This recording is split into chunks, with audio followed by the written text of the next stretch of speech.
This is Algebra 2, Lesson 3-4. Let's continue with example 3. Relate P of A to the remainder of P of X divided by X minus A.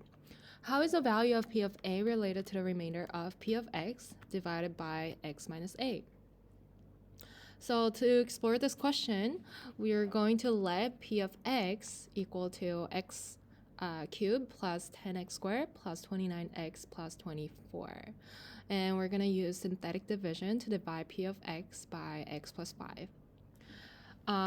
To identify the value of A, you should remember that the form of the divisor should be X minus A, right? So from X plus 5, in order for us to figure out A needs to be -5 in order for us to have have it in the form X minus A, right? So A is -5, and you can use synthetic division by making sure you have all the coefficients. We have all the terms here. There are no terms that are that have a coefficient of 0. So you can just write the coefficients 1, 10, 29, 24, and then use synthetic division. You're gonna put the first one down, and then you're gonna multiply -5 by 1, and then add them. Multiply, add them, multiply, and that's the remainder. So the quotient, when you divide P of X by X plus 5, is going to be X squared plus 5X plus 4, and we have a remainder of 4. And so how is the value of P of A related to the remainder of this? So now in this example we have a remainder of 4. How is it related to P of A, where A here in our example is -5? So our P of X is this polynomial, right? So we want to figure out P of A. P of A is P of -5. Okay, so plug in -5 for all the x values in your polynomial, and then simplify. And then you'll notice that it's 4. And how is this related with the remainder? It's equal to each other. Wow, is that by chance? If you figure out other examples, you'll notice that the remainder of a polynomial, when you use division, if there is any, will be related to your A when you divide by your divisor. So yeah, isn't that great? That's amazing. This is one thing that that is beautiful. This is another thing that's beautiful about math. There are a lot of tricks and magic that you find it interesting. And yeah, if you explore more into it, you'll know why. But it's because we're dividing it by -5, and we have a remainder of that. And so when we multiply it with our term, with our A, then of course there is a remainder of that constant where it's left out.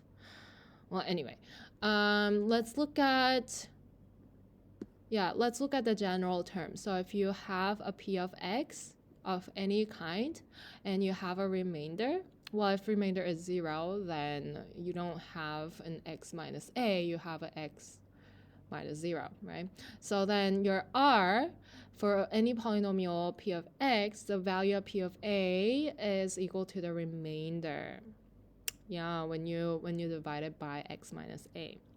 So let's look at try number 3 and use synthetic division to show that the remainder of this polynomial f of x divided by x plus 2, which is in the form x minus a, right, is equal to f of -2. So use synthetic division and figure out the remainder and relate that to f of -2. Pause the video, see if you can explain it by yourself, and come back when you're ready for answers.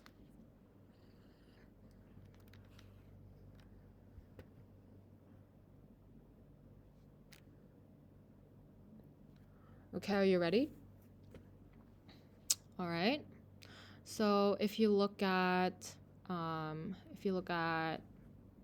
your form, x minus a, your a here is what?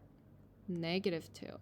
So using synthetic division, you have -2, and then use the coefficients we have all the terms, so we're going to use 1, 8, 12, and 5 to do synthetic division. So you put down the first term, first coefficient, 1, and then you multiply, then you add, and then, wait, no, it's positive 6. And then you multiply again, you add, you multiply, you add. And so we have a factor of x squared plus 6x plus 0. And then we have a remainder of 5. And let's relate that to f of 2. So f of negative 2 is when we plug in negative 2 into all these x values. So we have negative 2 cubed plus 8 times negative 2 squared plus 12 times negative 2 plus 5. And that should equal to 5. And so they're equal to each other. Okay? So using synthetic division and checking our value of f of negative 2, we see that the remainder and f of a is the same. So let's type our final sentence down using synthetic division to divide and check the remainder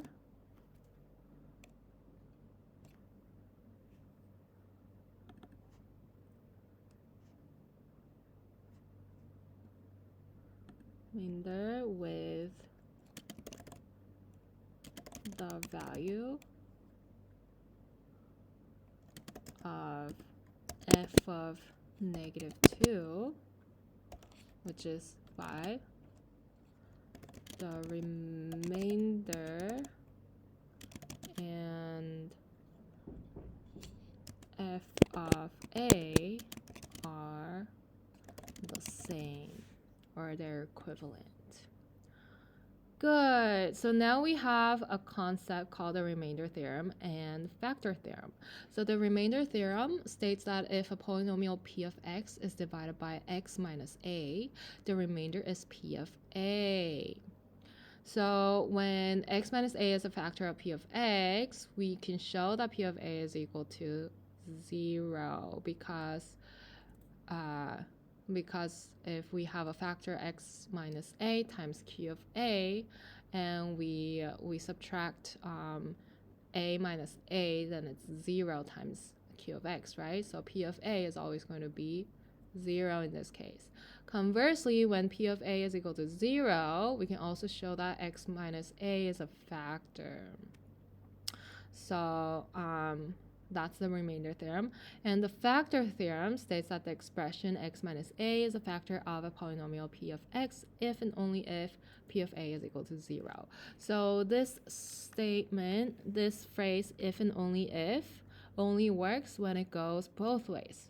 So we're saying the expression x minus a is a factor of polynomial p of x when p of a is equal to 0, and also when p of a is equal to 0, we know that x minus a is a factor of a polynomial p of x. So it goes the other way too, okay?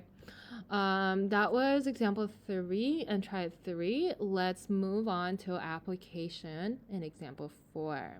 Using the remainder theorem to evaluate polynomials. The population of tortoises on an island is modeled by the function p of x equals to negative x cubed plus 6x squared plus 12x plus 325, where x is the number of years since 2015. Use a remainder theorem to estimate the population in 2023. So we're going to use the equation because it's given. We're going to use the synthetic division to find p of a when a is equal to 8, because that's when that's what we want to figure out, right? Since 2015, 2023 is 8 years after that. So using synthetic division, we can use a is equal to 8, and then put all the coefficients from the from p of x, and then use synthetic division. Put down -1, your first coefficient, and then multiply that by 8, and then add them, multiply, add them, multiply, and this is the remainder. So we know that by the remainder theorem, when we have a remainder, then that's equal to our p of a. So p of 8 is going to be 293. So we don't even have to figure that out one by one. We don't have to cube it and then add it with the square and then multiply that and add them again. So that may be a lot more steps than using synthetic division. So this is a good theorem for us to use, especially in examples like this. So now we can answer it. Saying that the estimated population in 2023 is 293 tortoises. Good. So this is how we can use synthetic division in problems using polynomial functions. Let's look at try number 4. A technology company uses the function r of x equals -x cubed plus 12x squared plus 6x plus 80 to model expected annual revenue in thousands of dollars for a new product, where x is the number of years after the product is released. Use the remainder theorem to estimate the revenue in year 5. So you're going to do the same thing where you use the remainder theorem, and instead of actually figuring it out by plugging in the number, we're going to use synthetic division to find p of r of x when x is equal to your a. Okay, so pause the video and see if you can solve it by yourself, and come back when you're ready for answers.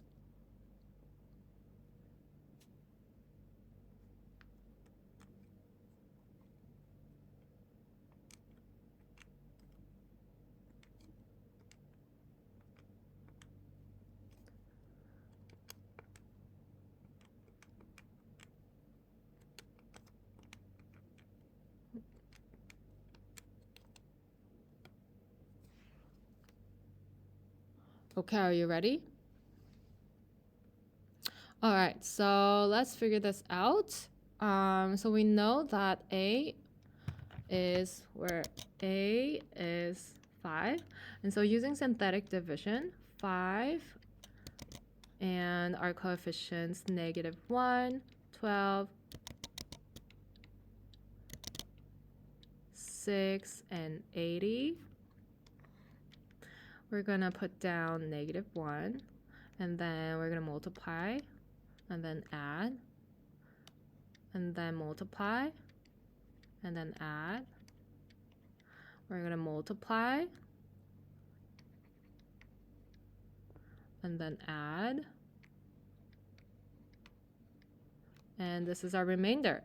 And using the remainder theorem, we know that the remainder of this polynomial by the factor of x minus 5 would be equal to r of 5, r of a. Okay, so r of a, which is r5, is 285. If you really want to check if this is true, you can figure it out by plugging in 5 into your polynomial, your equation one by one. So -5 cubed parentheses plus 12 times 5 squared plus 6 times 5 plus 80 is going to be 285. And so now let's interpret our solution.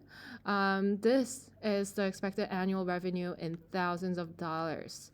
So your revenue is actually not $285, it's $285,000.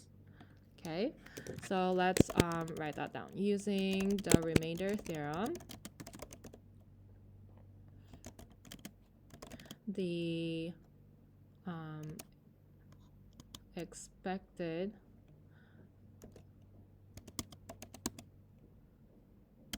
annual revenue in year 5 is $285,000.